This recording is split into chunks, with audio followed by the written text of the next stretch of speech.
have to, I don't want this to fall. Well, I do have that one here. You have another USB port. Yeah, there's one. Oh, we're going really high tech. We got every port being used on this computer. Now, just let's make sure this is not going to fall, because I will need this for work.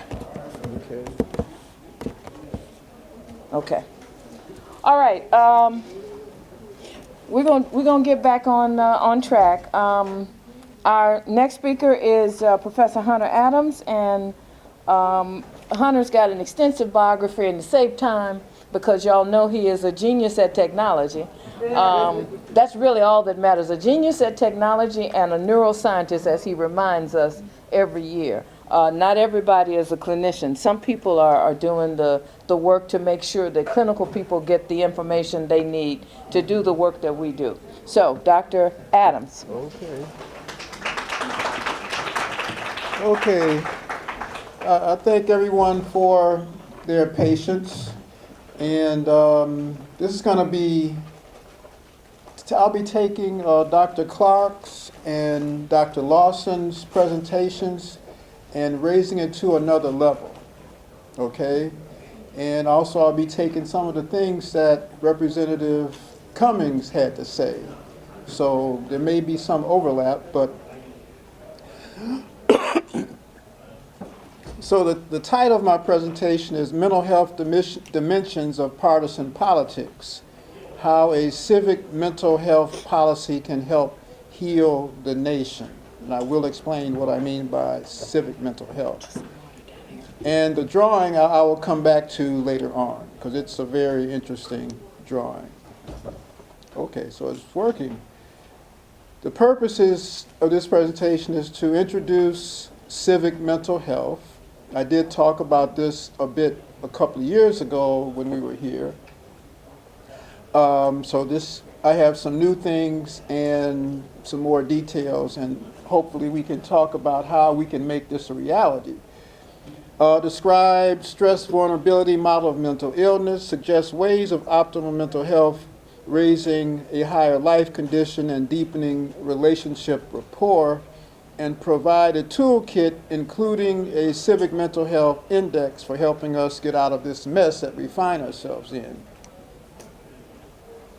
Just as a reminder, I'm sure most of you know that in 1963 on Halloween, then President John Kennedy signed the Community Mental Health Act. And that was providing policies and new approaches to psychotherapy based on a community basis of care, not just simply individuals, because an individual is part of a community. They're not separate from that. Representative Patrick Kennedy, some time ago, introduced and got passed the Mental Health Parity and Addiction Equity Act, because he recognized that we need to make the scope of mental health coverage the same as the rest of all physical health coverage, because mental health coverage has been lacking. And part of the problem, which was talked about earlier, that there's a stigma attached to mental health. And I don't have time to go into that today, but the stigma is directly related to conflict in philosophical ideas going back to ancient Greece and Rene Descartes, that there's a separate mind and a separate body. You treat the body over here, and these people treat the mind. And they're different and separate. But of course, that's not true, because our mind is part of our body. And a few years ago, President Barack Obama said that we need to have a national conversation to increase understanding about mental health, right?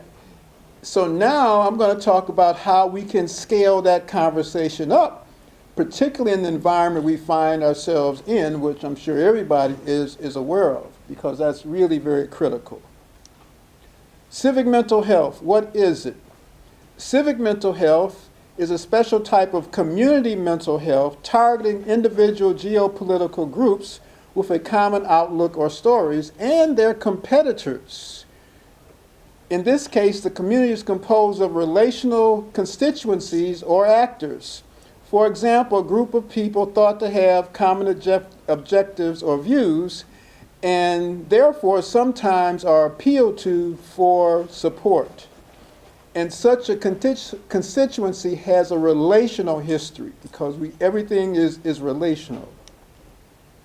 Civic mental health agents are constituted by relational, regional, ideological, partisan constituencies or actors situated both nationally and in local geopolitical sectors. Think about, as an example, black and white folks, and we can add Asians, American Indians, and Latinos. And in this country, these groups have a troubling relational history.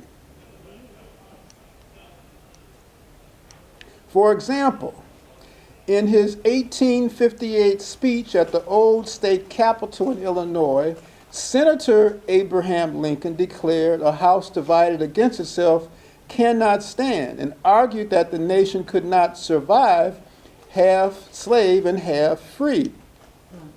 Trending now in America, we have a civic mental health catastrophe looming, right? Yep. Trending also simultaneously, but it's kind of hard to see, is a civic consciousness awakening, because there are some people who are tired of the same thing and want to do something about it. Right? They want to see something happen that can help heal the nation and heal our communities. So how can facts or truth be evaluated? How many sides or perspectives does truth have? 2 or many? Let's look at an example. We see in this slide of a cylinder that, depending upon where the light is cast on it, you can see a square or you can see a circle, right? But is that the only way to look at it? And of course, it's not. So what we have is a false dichotomy. There are always more than 2 sides to any story. Or there's always more than 2 sides to any position. So trending now in this civic mental health catastrophe, I've outlined 3 dimensions of intersectional conflict.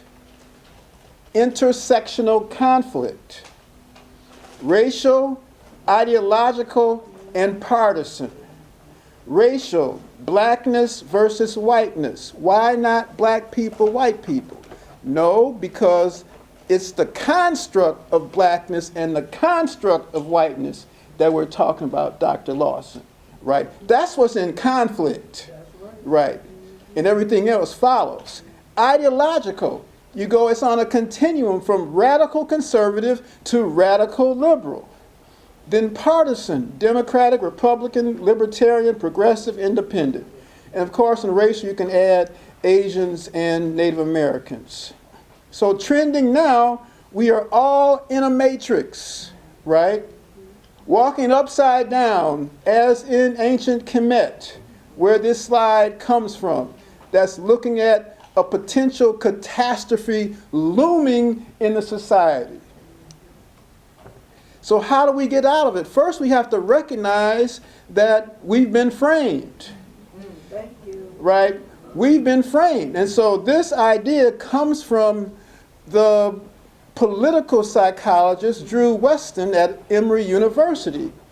In 2008, he wrote an article because he was concerned that then Senator Barack Obama was not getting his message across in order to win to become the president.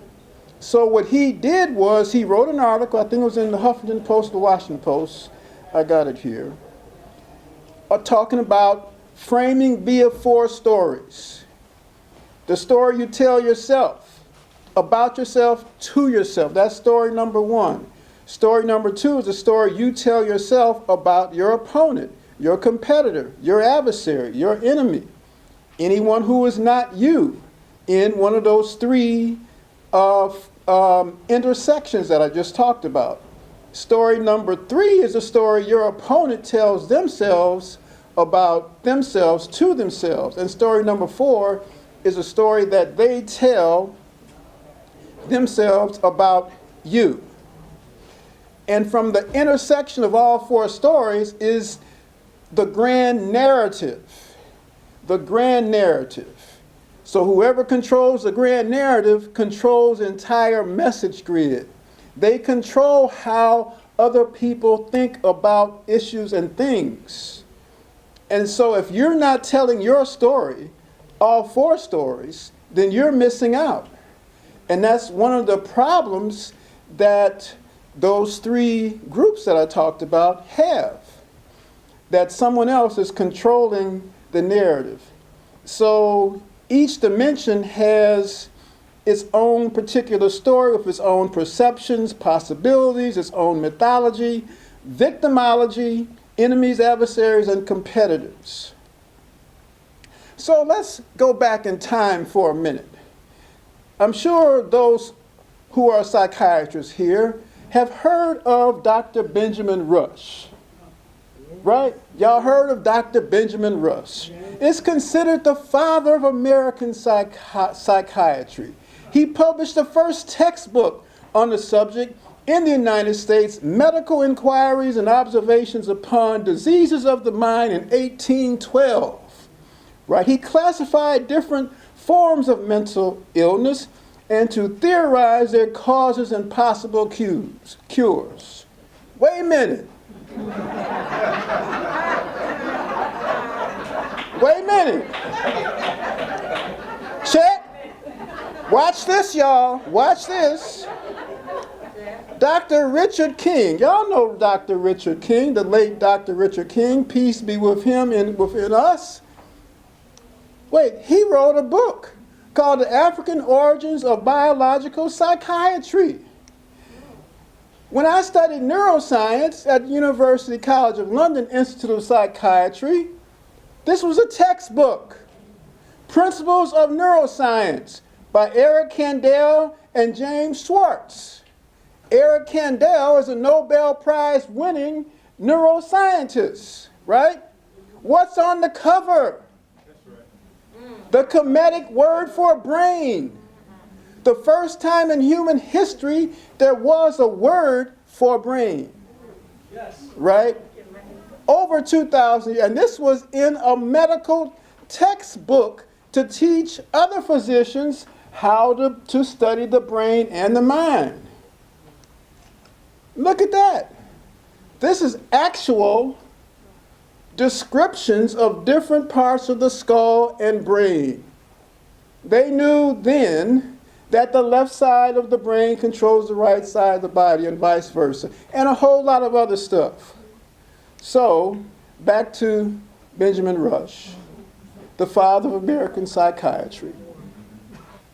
In 1792, he presented a paper before the American Philosophical Society, which he reviewed the case of Henry Moss, a, quote, slave who exhibited a pigmentation disorder, seemingly losing his dark skin.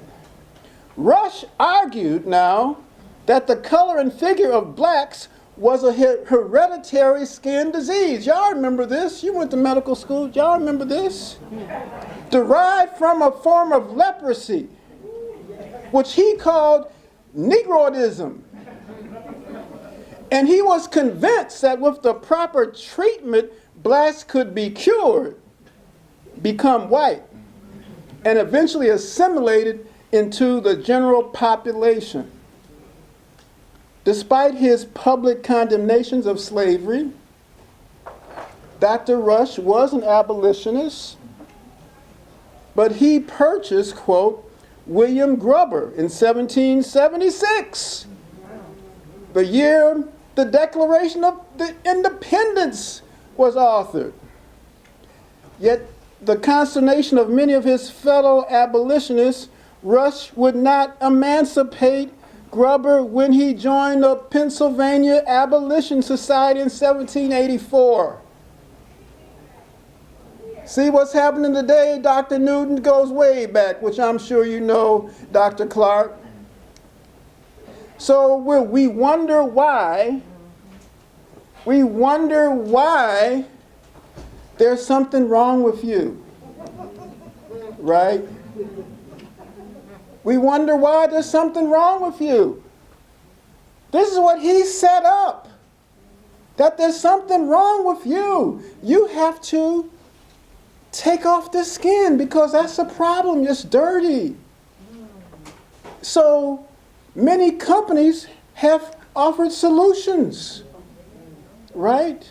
You can see the advertisements. Just Google skin whiteners Asia, Google skin whiteners China, Google skin whiteners Ghana, Google skin whiteners India.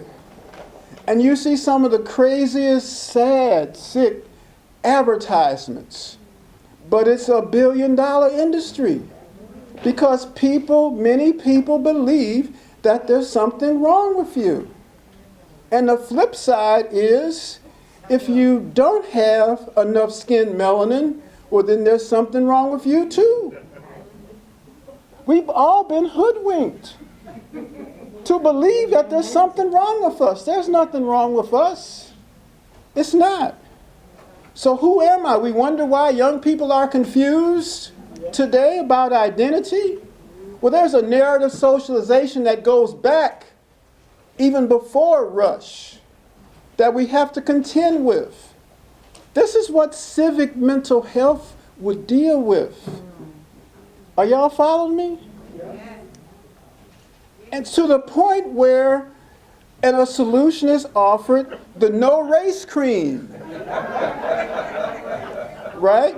Just wipe it on, the darkness goes away or the whiteness goes away. Right? We got something for y'all too. You know, everybody's included in this. Right? But we know that's unreal. That's silly. It's stupid. It's dangerous. So we've been framed, each of us have been and still are subject to a layer of an elaborate rhetorical ruse about the transatlantic slave. It wasn't transatlantic, it was transoceanic. Right? They went out, there was a slave castle down in South Africa in Cape Town. We don't learn about that in the history books. In fact, there's going to be artifacts from a ship that sunk off the coast of Cape Town in the new museum.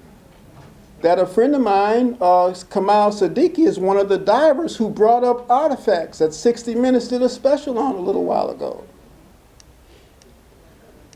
So why don't Black Lives Matter? Because, get this now, this may be the most important thing I say, the existential renunciation of African people's humanity. The existential renunciation of African people's humanity. The word slave equals 0. Y'all understand that? No origin, no birth, no personhood, soul, mind, ethnicity, history, family, culture, rights, citizenship, ambiguous, gender, placeless, no goals, no possible future.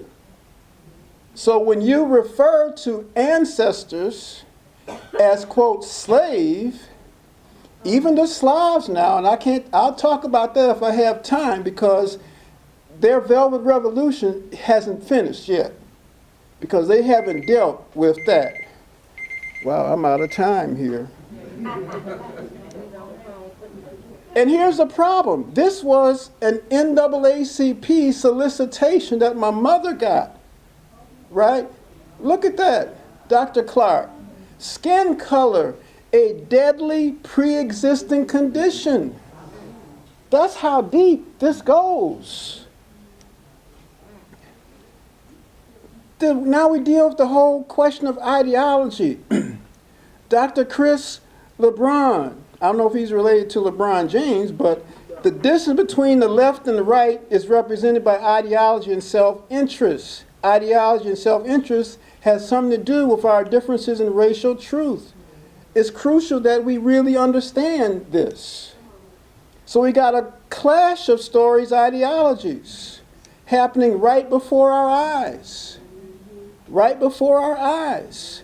Want to evoke the Southern strategy such that a former Congressman, Joe Walsh from Illinois, said, "Watch out, President Obama, right? We're coming to get you." Right? Did the Secret Service investigate him? I haven't heard so. So comments like that is constantly reproducing racism. But y'all need to see the movie American Denial. This is a screenshot of the oppression equation, right?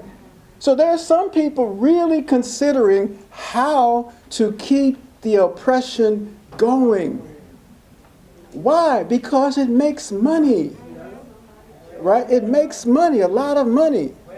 This is in the film American Denial. A poll. A large majority of white people say it's okay for police to hit citizens, right? And there you see the Plantation Police, 1858, South Carolina Slave Patrol. This is the origin of the whole notion of policing. And here's why diversity and sensitivity training is insufficient. I was in the Moody Bibles Institute in Chicago, and I saw this book for sale, The Policeman's Bible. How to crack heads and still feel that you're okay as a human being. Right? Romans 13:4. For he is the minister of God to thee for good. But if thou doest that which is evil, be afraid. For he beareth not the sword in vain. For he is the minister of God, a revenger to execute wrath upon him that does evil. It's awful quiet in here. So this is what we have to contend with. This is part of the ideology that allows people to think the way they do, such that they have a humanity deficit disorder that I call it. 5 minutes, okay. So where did Darren Wilson get the idea that Michael Brown was a demon? Y'all remember Dante's Inferno? Right? So that whole idea goes way back. You see the little black figure? This is deep in the psyche of many Europeans. You ever wonder why all the monsters you see in movie look like the characters at the bottom? Because it goes back to their psyche. I won't have time to go through that. And so we're looking at what we call murder porn when you see the replaying of the re-traumatization of people being killed. It's a form of murder porn. So that's why we have problems with just telling black boys only to, what? Comply with police. Philandro, he complied. So the renunciation of the African community is a crime of state. Killing a people's personhood and possibility, diminishing or misrepresenting their identity, and so forth. Delimiting or destroying their family goals, values, culture, history. Denying a person's rights, notably the right to live on their own terms, the right to due process, the right to happiness.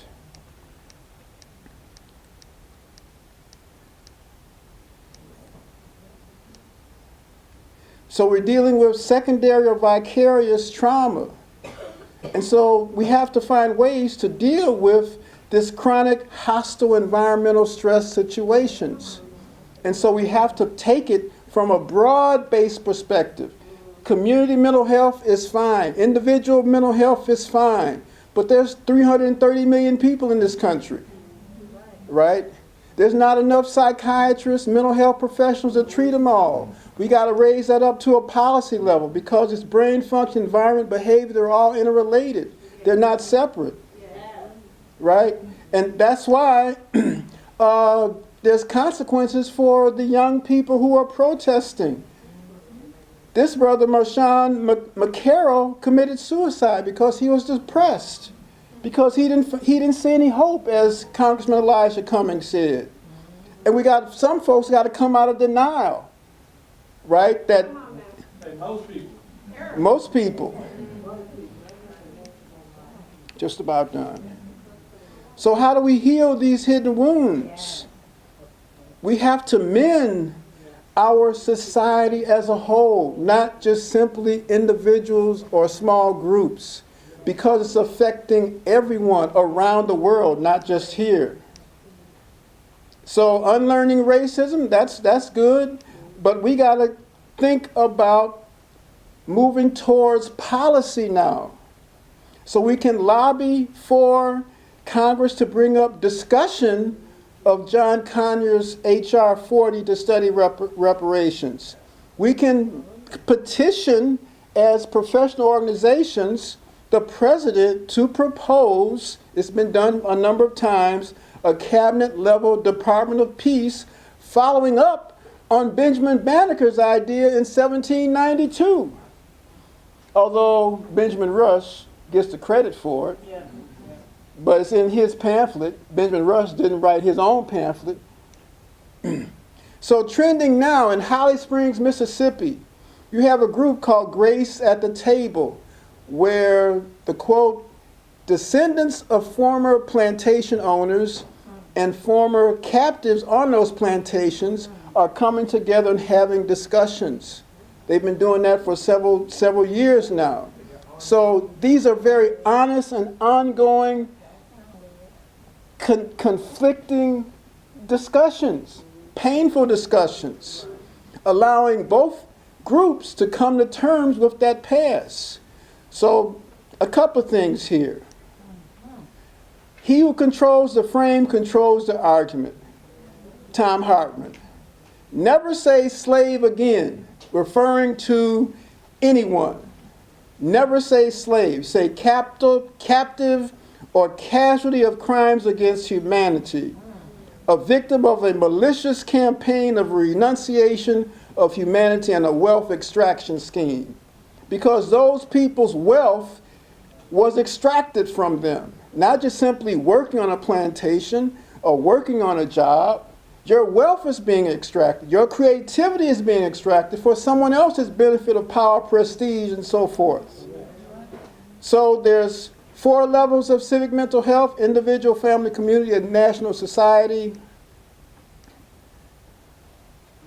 And then I'm developing this whole idea of a civic mental health index grid. This is just, don't have time to really talk about this, but these are some key indicators of the state of health that you can actually measure, because things have to be measured, of empathy, trust is important, fairness, respect. So we're all connected, and may we find the love within us all. That's all. Thank you.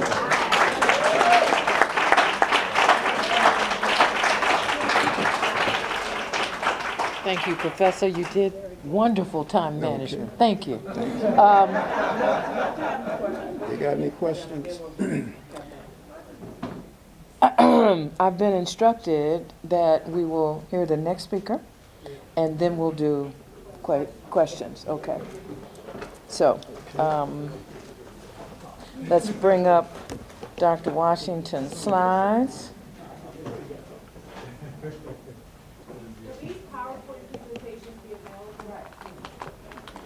Dr. Newton, will they be available? They'll be on the tape. They'll be on the tape, and you can have the tape. Huh? I need to take this back.